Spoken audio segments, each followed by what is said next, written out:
Hey y'all, it's Krypton Critics. I'm here to review The African Queen. Now, this is the oldest movie that I've, will be have reviewed. It came out in 1951. It's based off a book, I believe that's from the 30s, by the same name. And as far as I didn't read the book, but I did read the synopsis, and it seems pretty much beat for beat the same. So, pretty faithful adaptation. But at the same time, I don't believe that you should have to read a book to get enjoyment from the movie. The movie should be able to speak enough for itself, and this is definitely in the case that this movie does speak very well for itself. Now, one thing I gotta get off, right off the back, is the impressive acting. Humphrey Bogart, Katharine Hepburn, they are scene stealers. They are really commendable in just the performance and how they don't have just character, but the character is even stronger by some of the little nuances that they give. So something you may not expect. Now, I will be giving spoilers in this movie, so if you haven't seen it, I definitely suggest go seeing it. It's on Netflix, or you can find it on special remastered versions, because this is considered like a classic film. Now, the general information around this film is that for 10 years, Catherine Hepburn's character Rose and her brother, played by Robert Morley, Samuel, they are missionaries. The British missionaries that live in what is now Tanzania, and they teach the local African tribal people English and the good word from the Bible and all that jazz. But they, even though some people might read white savior and thinking they're doing the best, they are basing this off a book, something that could really happen. This is historical fiction, and considering the time, even see some of the similarities in today. It's been intrinsic in the cultures of white people coming to and distant land with brown people, and they try to teach them their customs. But never in this movie does it seem like they are oppressors or they try to belittle them. They see them as equals. So I commend it for that. Especially, it is very sometimes a touchy subject, but film, especially from back in the day, didn't show it very well, or they would only have the African people, shown as savage or not trustworthy. They give you sympathy in the first few scenes with them, considering the bad situation to put in, and some of them have to, join with the opposition of the Germans during World War I, because during World War One and before then, Germany had like empirical, slash New Age colonialized that area, and they were trying to keep establishment of that power in that area by recruiting the black people there, and giving them guns and having them join the military. And that's exactly what happens in this movie. They forcefully take them, and they're like, either you do this, especially if you're male, male adult, they expect you, or they expect you to serve them in some kind of way. And I can understand both sides of wanting to join and not wanting to join. One side, chances that you probably won't be killed. You can join military. You can use the weapon. And the other side, you're kind of betraying, your entire land, and even your new family with, the missionaries.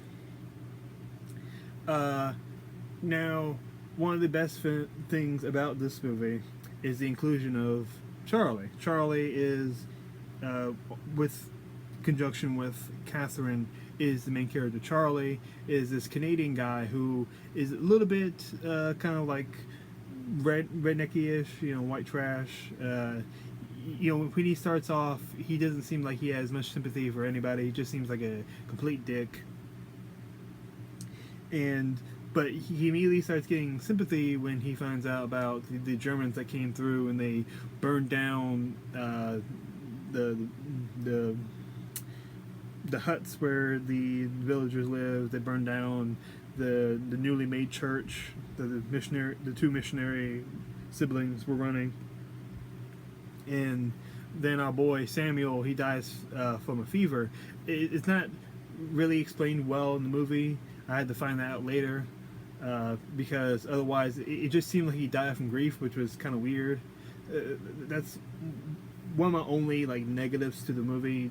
It just, his death and explanation wasn't clear. It kind of reminded me of Padme dying in Episode 3. It's well, she lost the will to live. I'm like, what the fuck does that mean? How did he die? But he still did a very good performance. Part of me wishes we could have saw more of him, to see his character develop, because I could see potential in him. But the characters that we do stick around with and who do ride the subsequent named African Queen are Charlie, played by Humphrey Bogart, and Rose Sawyer, played by Katharine Hepburn. Now, Catherine, she starts off very uptight, British white woman that is very Christian, always has, the high buttons on her dress shirt combo, always drinking tea, and how things are savagery or uncivilized, that type of, very close to herself and her values.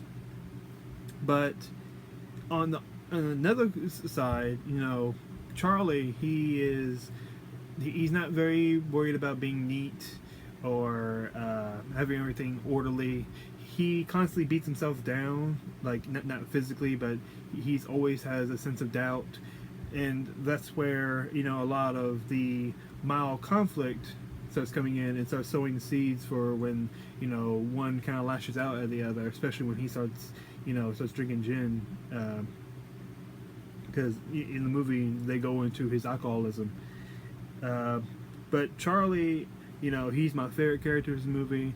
I didn't read the book, so I didn't know what was going to happen. And I'm like, please don't let this guy die. If he fucking dies, I might shed a tear, because he is just so layered and likable in so many cases. He is just amazing in this movie, and I totally see why he got Academy Award. He fucking deserves it. Rest in peace to all these actors. I believe that all of them are dead.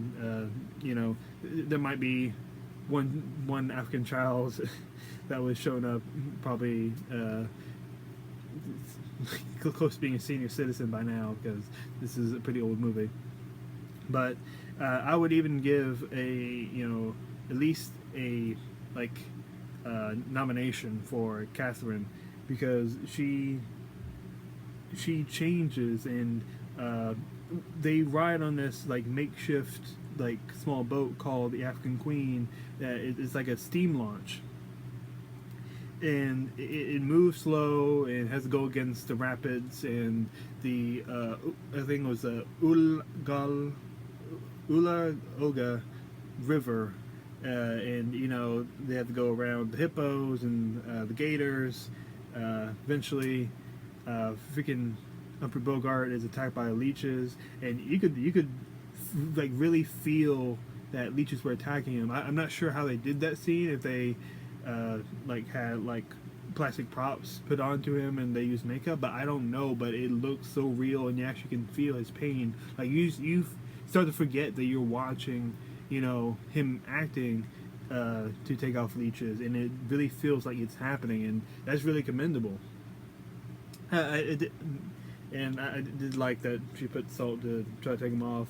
They had to traverse through mosquitoes. Uh, they had to fix their propeller by making a new propeller blade for the steamboat. That was really like very cool part. To make a makeshift torpedo with some of the supplies that he has in the ship. Once you know all the Africans are all the black people that were in the tribe were moved and forced to be recruited by the Germans and taken away, and everything's burnt down. And her brother dies from fever. She's like, well, I can't stay here, and she starts to develop, taking chances.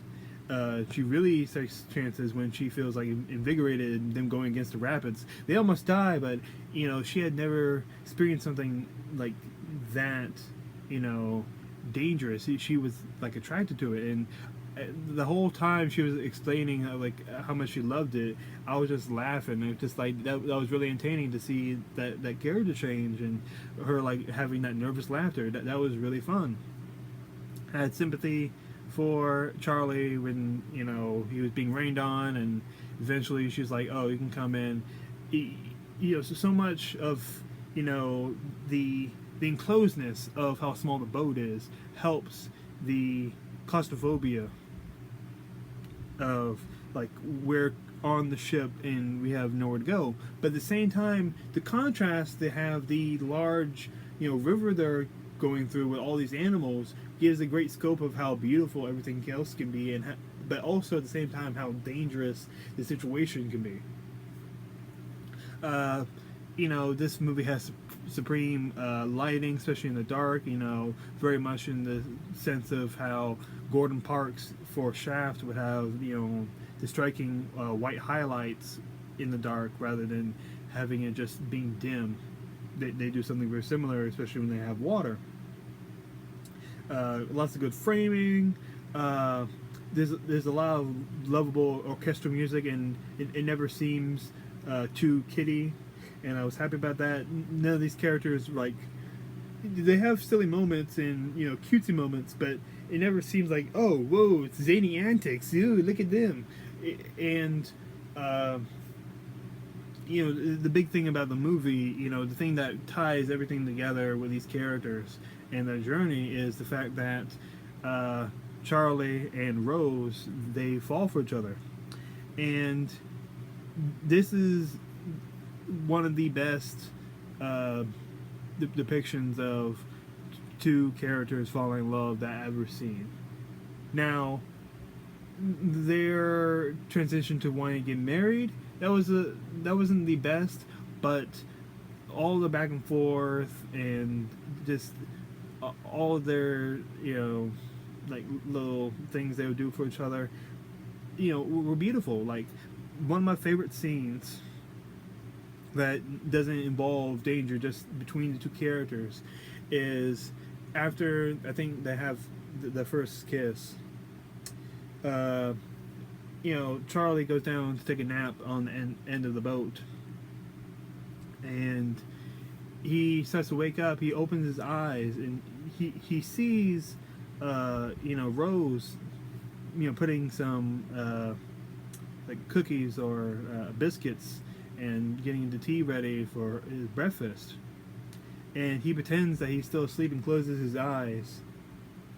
Just stays in the same position, like pretending to sleep. She puts it down, and he acts very grateful for it. And that was such like an adorable, like very heartfelt moment. It really humanizes these characters. They make the torpedo so they can blow up this German ship. They're like, fuck y'all, you burnt down our, tribe and you took our people, and we got some. We actually get black people doing shit. They help with the boat. They are the frontline people to take out any invaders. Now, not in the sense that going to battle, but just keeping security. And the fact that they even got to do that shows that the director or the writers, they didn't want to belittle the Africans, but they also wanted to keep it realistic enough that it doesn't seem out of place.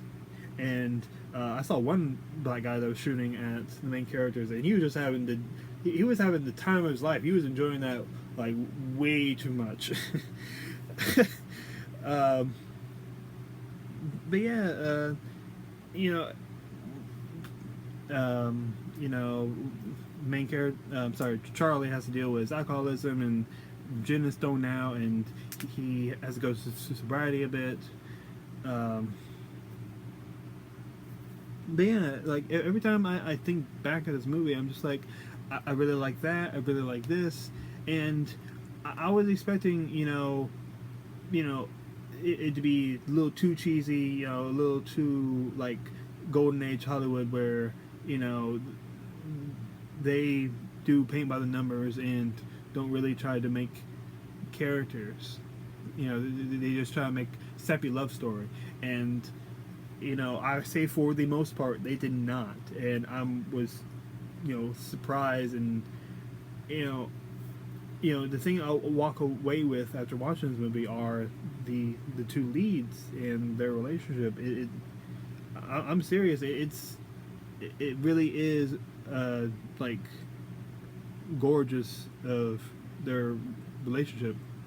It definitely will like warm your heart a little bit while watching it. Yeah.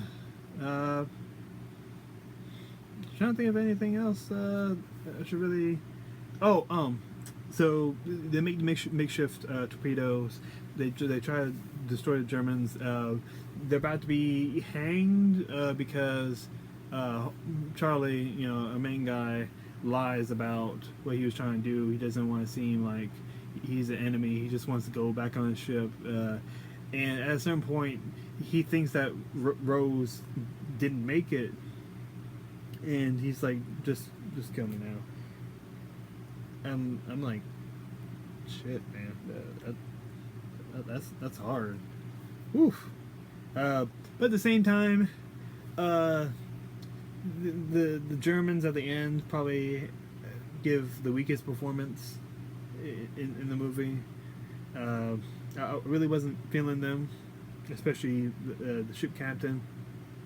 And ship captains are not allowed to marry off to people, so they're not really married. I guess, at least legally. I guess he makes that obsession, but why the fuck not? Whatevs. But yeah, I think anyone that respects old Hollywood romances, but they want something that feels real, this is a perfect candidate. And I will agree that this is a classic film. It does get a little cheesy at the end, but I do like how the ship is blown up.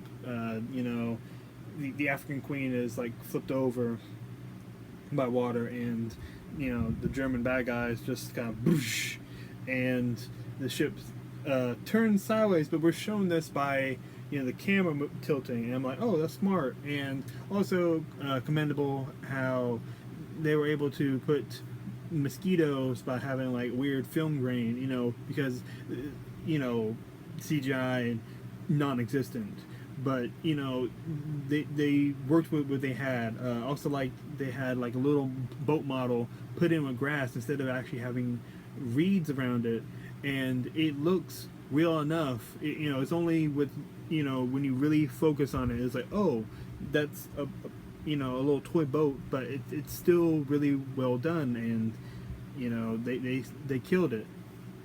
Go see it. It's very fun. I would give this movie A-. It's part of the Krypton Critics. I love it.